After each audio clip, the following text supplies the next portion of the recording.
You're listening to The Money Hour with your host, Tina Mitchell, on Alternative Talk, AM 1150. Now, back to the show with local mortgage and finance expert, Tina Mitchell. Well, welcome back to the Money Hour with your host and mortgage expert, Tina Mitchell, right here at 1150 AM KKNW, the Saturday, May 27th show. I provide news on everything money, fresh information on market trends and conditions in our local economy. If you're hearing my show at a different time or day, you are listening to a rebroadcast. You can call the show for any questions or to talk with the guests that I have in studio, 1-855-400-1150. Again, that's 1-855-400-1150 or online at themoneyhour.com. Right now in studio, I have Mark Petticord with SuccessMentor Systems, and we're going to talk about if franchising might be a good fit for you. Mark, thank you for coming back in studio. Thanks for having me. And a little bit about Mark. Mark is owner of SuccessMentor Systems, where he teaches, trains, and coaches on leadership and business development.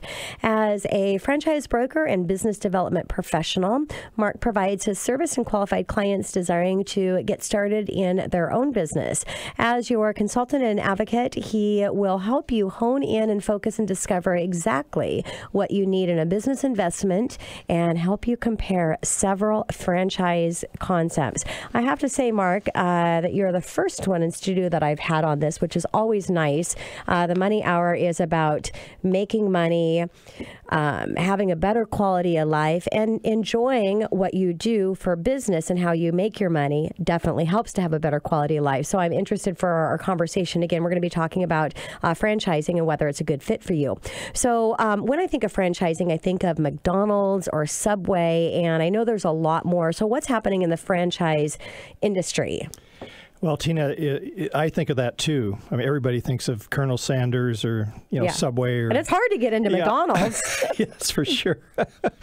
But there are literally thousands of franchise concepts now. It's become quite popular, and there's hundreds of emerging brands coming out each year.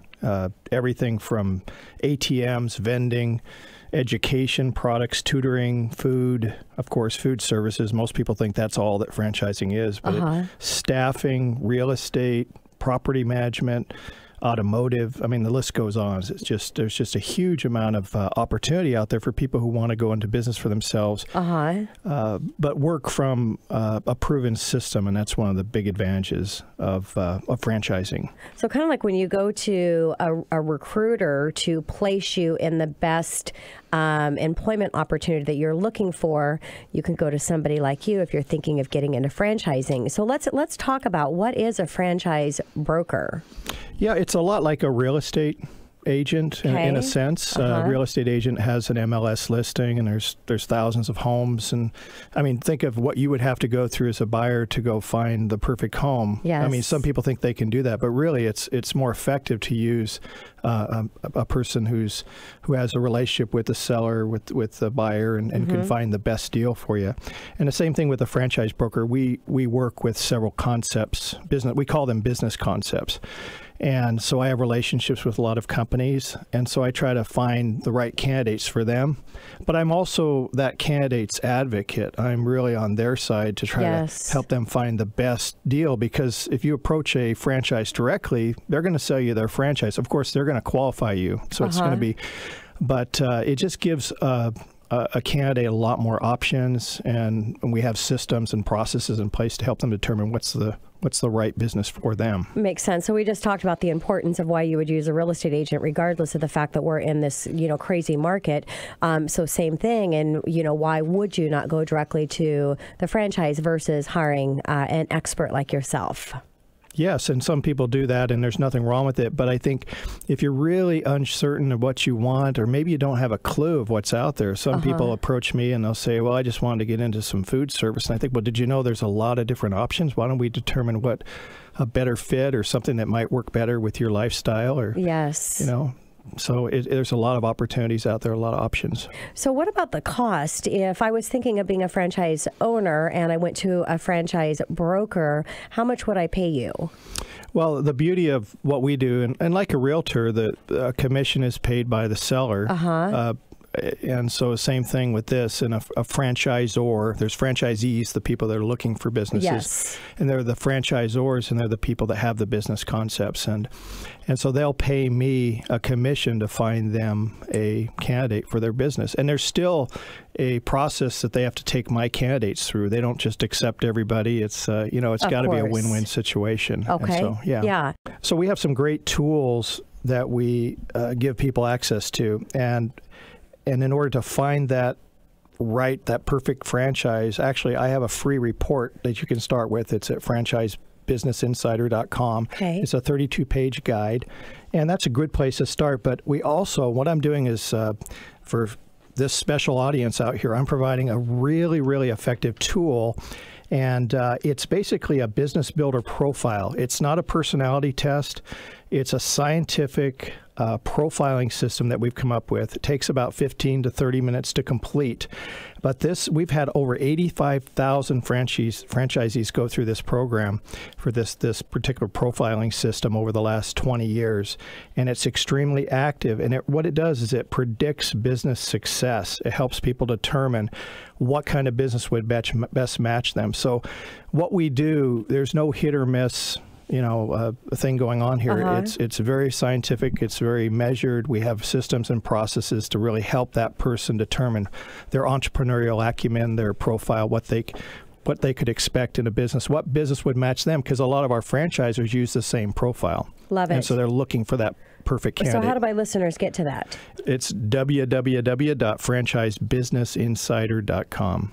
Perfect. Yeah. And I've we all know we have strengths and weaknesses, and we have areas that are better fit and suited for us. So that sounds like a great way to start out. So Mark, what kind of investment do you need to make to get into a franchise? Well, typically it's based on the type of franchise, obviously. Yes. We have brick and mortars that are going to cost hundreds of thousands of dollars. Of course, we have SBA loans, and you can even use your 401k. There's ways to do that. I work with a team of people that can do financing and so forth. Smaller franchises, cost a lot less. We're looking for people, that have a 700 plus credit rating. Okay. Typically, that's what's going to be, accepted. We're looking for people on the smaller concepts to have at least $50,000 liquid. And so that's really important. And so it's going to be all across the board. And that's a discussion that we have when we determine what it is that they're looking for. Of course. Makes sense. Yeah. So does the franchise drive much business through advertising? Oh, absolutely. And again, that depends on the concept and the brand. If it's got brand name recognition, like for instance, Fast Signs, they're pretty well-known printing franchise. And so they do national advertising, they do television ads and things like that.